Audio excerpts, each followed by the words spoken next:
que é bom fazer enquanto tá assistindo o jogo? O que é bom? Ó, fica de olho na tela ou no radinho e faz aquela fezinha. Boa! Boa. Porque assistir jogo de futebol fazendo aquela fezinha já virou a sensação aqui no Brasil. Mas atenção, hein? Só confie em quem é regulamentado. Por isso, a minha dica do Alano, vocês já sabem, gente. É a Marjo Esportes, que é a bet legalizada pela Loterge, onde é seguro fazer sua aposta e sempre tem cotações turbinadas e muitas outras vantagens, né, Alano? Perfeito. Sabe as palavras. Para começar, você escaneia esse QR Code que está na sua tela. Faz o seu cadastro. Olha, pega o telefone, abre a câmera no QR Code. E é o seguinte, na Marjo Esportes, você tem as maiores cotações do mundo. Ô, louco. Do mundo. Saques e depósitos imediatos via Pix. Centenas de cotações em diferentes mercados. Além de muitas modalidades para você apostar e se divertir. Não é só futebol, não. Tem tênis, tem Vôlei, MMA, basquete. vôlei, basquete. Então tá esperando o quê, gente? Diversão com segurança e muitos prêmios é aqui. Aposte na líder, aposte na Marjo Esportes. A gente lembra que começa amanhã, é quinta-feira. O júri popular de Paulo Cupertino, acusado de matar o ator Rafael Miguel e os pais dele. Na segunda-feira, nós exibimos uma reportagem com a versão das vítimas e agora nós vamos mostrar o outro lado. O repórter Marco Pagetti, vem aqui comigo na 4, por gentileza, porque eu tenho aqui comigo 2 cópias desta carta. Vou deixar uma com a Dani aqui, por gentileza. Dani. É o seguinte, nós conseguimos várias cartas, porque não foi só uma tentativa do Paulo Cupertino de conseguir, enquanto estava preso, a liberdade. Ele tem escrito para, sobretudo, o desembargador, né, que é o presidente do Tribunal de Justiça de São Paulo, ao longo de pelo menos 1 ano e meio, cartas pedindo a liberdade, dizendo que está sendo acusado injustamente, chega a falar, inclusive, de tentativa de assassinato dentro da prisão. Né? Ele afirma que sofreu essa tentativa de envenenamento, que teriam colocado pedaços ali de cacos de vidro, na verdade, na alimentação dele e que, além disso, ele estaria sendo ameaçado, sofreu ali violência psicológica, tudo isso está relatado nessa carta também. E entre outras coisas, esse documento revela detalhes da vida na prisão. A gente vai trazer uma entrevista exclusiva com um advogado de Paulo Cupertino. Ele diz que o réu nega todas as acusações e alega ser inocente. Eu vou deixar aqui, ó, um trecho. Essa aqui é a capa da carta. Ele manda para o Tribunal de Justiça de São Paulo um requerimento de habeas corpus. Normalmente esse documento é enviado pelo advogado, mas foi escrito de próprio punho pelo Paulo Cupertino. Põe na tela a reportagem. A segunda carta enviada por Cupertino à Justiça relata que ele entende ser acusado, massacrado e perseguido de formas e informações desprovidas e mentirosas, desde a prisão em maio de 2022. O acusado alega no documento que, com o acompanhamento e divulgação dos fatos pela imprensa, os jurados que participação do júri popular estarão infectados com o vírus da mídia e que uma mentira contada 10 vezes vale mais que 1000 verdades.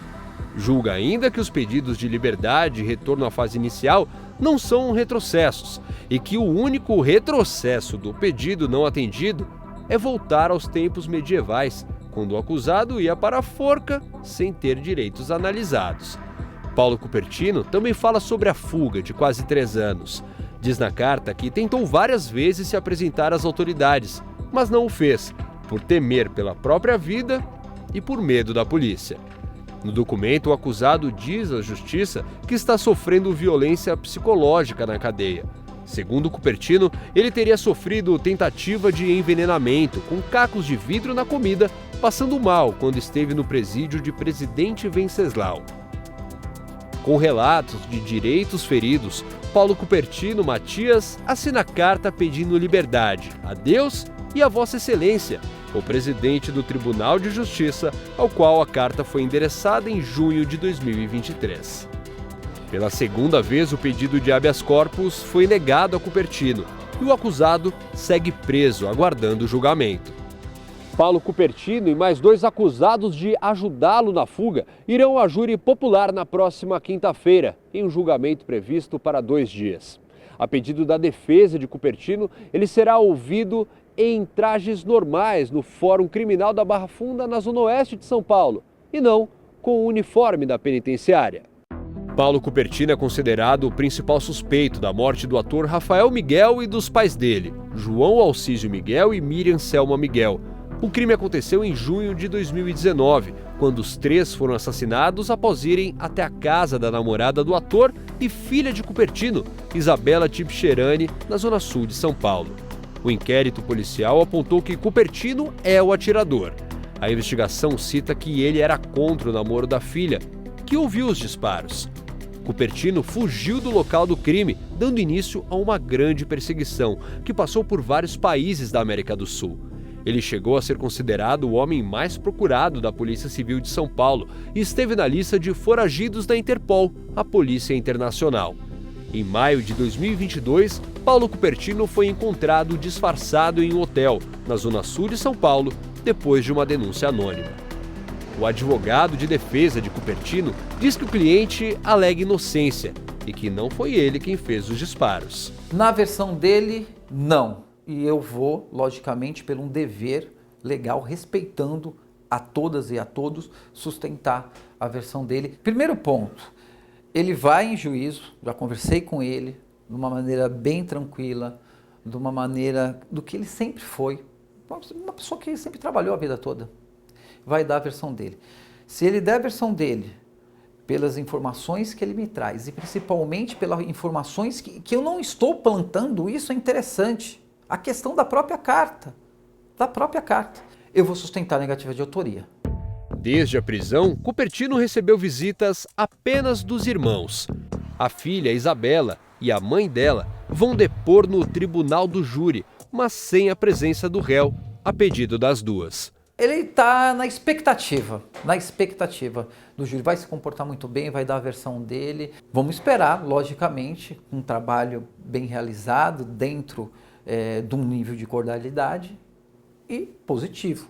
É o que a defesa espera. Para o advogado de defesa de Paulo Cupertino, as provas não são suficientes para uma condenação do réu. Falam muito em vincular uma imagem dele atirando. Eu não tenho conhecimento desse vídeo. Como eu me deparei com o inquérito policial, falando da filha dele, que eu respeito, a posição da filha dele, da mãe da filha dele, que eu respeito também, ou seja, eu respeito todo mundo dentro do processo. Mas elas informam no primeiro momento, fora do contraditório, fora da ampla defesa, num procedimento inquisitivo, ou seja, na delegacia, que foi Paulo que atirou. Mas em juízo não dão essa versão. Eu estou dentro de um procedimento bifásico, que eu passo pela primeira fase, para ter a pronúncia, para depois ouvir novamente em plenário. E elas deixam bem claro que não viram atirar. Uma estava dentro da casa, a outra se dirigiu ao fundo da casa, inclusive falando em seus depoimentos em minutos, a mãe de Isabela. Ela informa, o conteúdo é diferente, falando de ciúmes. Aí eu sustento que o ciúmes, ele é sim, e muito incompatível com a qualificadora do motivo torpe. Estou deixando claro, é a defesa que eu vou levar ao plenário. E tem decisões nesse sentido, vou levar decisões nesse sentido.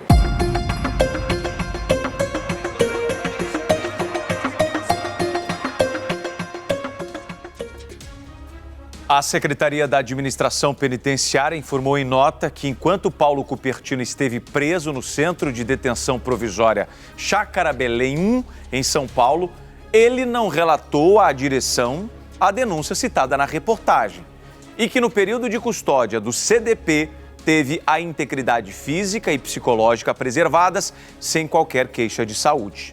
Nós encaminhamos um pedido para saber sobre a denúncia da tentativa de envenenamento no presídio de Presidente Venceslau, no interior do estado. E até agora não tivemos retorno. Lembramos que amanhã começa o julgamento. E o Primeiro Impacto, como sempre, saindo na frente, tendo acesso às cartas, vai trazer toda a cobertura completa ao longo da edição desta quinta-feira. Então, a partir das 6 da manhã, eu conto com a sua audiência aqui no nosso programa. Pelo 4º ano consecutivo, o SBT News é a marca mais confiável de jornalismo no Brasil, de acordo com o Instituto Reuters. 62% dos brasileiros consideram o SBT News e o SBT Brasil a fonte mais segura de informação.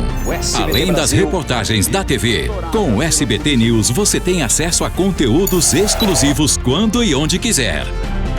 SBT News. Notícias que você pode confiar.